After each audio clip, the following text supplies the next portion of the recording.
Olá, você sabia que você tem um grande tesouro?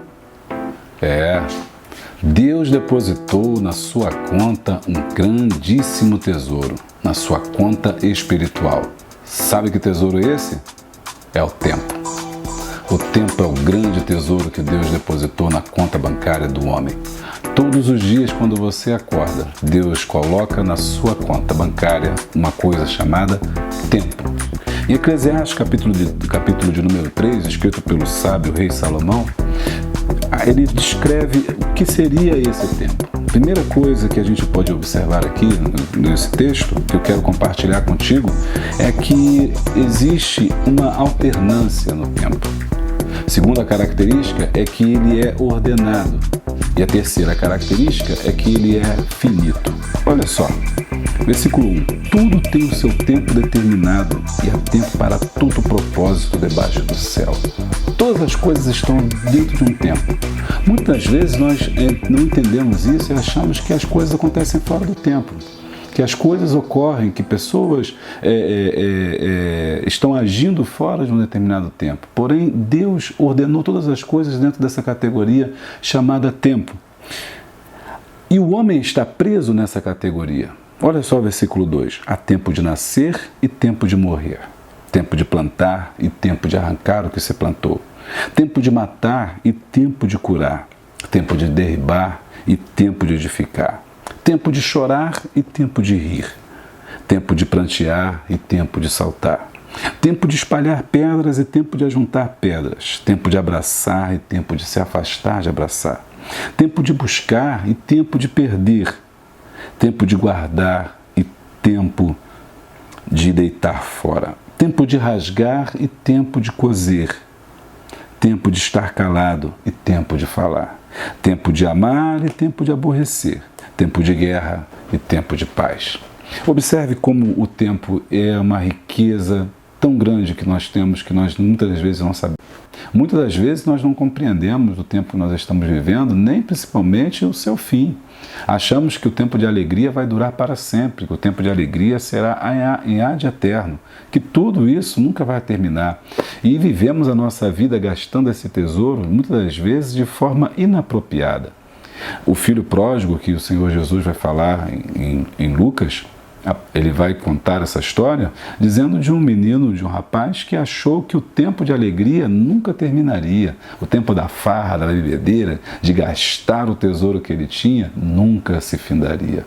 Mas o tempo daquele dinheiro que ele tinha, o tempo daquela gastança, acabou junto com o seu dinheiro, e aí houve uma alternância de tempo, e passou do tempo da alegria para o tempo da tristeza. Qual é o tempo que você tem vivido? Você tem sabido usar esse tempo com sabedoria? Você tem compreendido o tempo que você tem vivido? Você tem agido de forma necessária dentro desse tempo que Deus tem te dado? A segunda característica também é que ele é ordenado. Observe que existe uma alternância nesse tempo. Por exemplo, no versículo 4 ele diz: há tempo de chorar e tempo de rir, tempo de prantear e tempo de saltar, tempo de prantear e tempo de saltar, tempo de espalhar pedras e tempo de ajuntar pedras. Você compreendeu que os tempos maus vêm primeiro do que os tempos bons?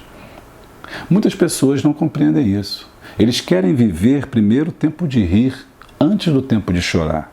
Querem o tempo de saltar antes do tempo de prantear. Querem o tempo de ajuntar pedras antes de espalhar pedras e abraçar antes de se afastar de abraçar. Mas a Bíblia não diz assim. Primeiro, muitas das vezes, nós passamos pelo tempo difícil, pelo tempo da angústia, pelo tempo da dor, pelo tempo do sofrimento. Mas tenha certeza disto: todo tempo de sofrimento será alternado pelo tempo de alegria. Afinal, ele mesmo diz em sua palavra que o choro pode durar uma noite, mas a alegria vem pela manhã. E a terceira característica do tempo é que ele é finito. Tempo de rasgar, tempo de coser, tempo de estar calado, tempo de falar, de guerra e de paz, tempo de nascer e tempo de morrer. Ele acaba, ele passa rápido. Muitas pessoas vivem como se esse tesouro nunca fosse acabar.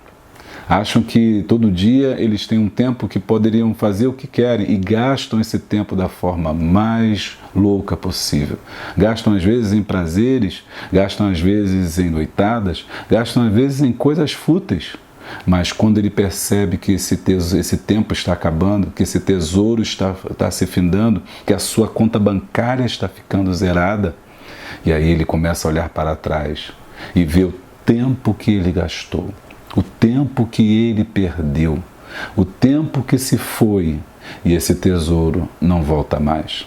Quando ele perde a sua saúde, quando ele não tem mais a força que ele tinha na juventude, quando ele não tem mais, muitas das vezes, mais o emprego que lhe garantia, que sustentava a sua família, e que ele está passando por momentos difíceis, de dificuldade, de enfermidade, e ele olha para trás e começa a se perguntar o que ele fez com o tesouro que foi depositado em sua conta.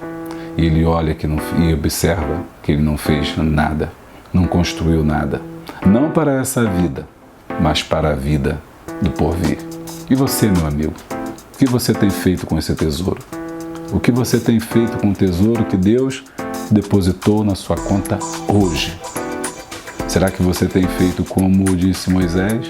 Ensina-nos, Senhor, a contar os nossos dias, de maneira que alcancemos corações sábios. Ou seja, ensina-me a usar o dia que eu tenho. Ensina-me a fazer valer a pena o dia que eu tenho. Ensina-me a fazer com que esse dia seja proveitoso, que esse dia seja maravilhoso, que esse dia seja alegre, que esse dia seja feliz, que eu faça o bem a alguém, que eu faça o bem ao meu próximo, que realmente vale a pena viver. Fica essa questão para mim e para você também, que nós possamos usar esse tesouro chamado tempo que está na nossa conta bancária espiritual com sabedoria. Beijo grande, abraço forte e a paz de Cristo.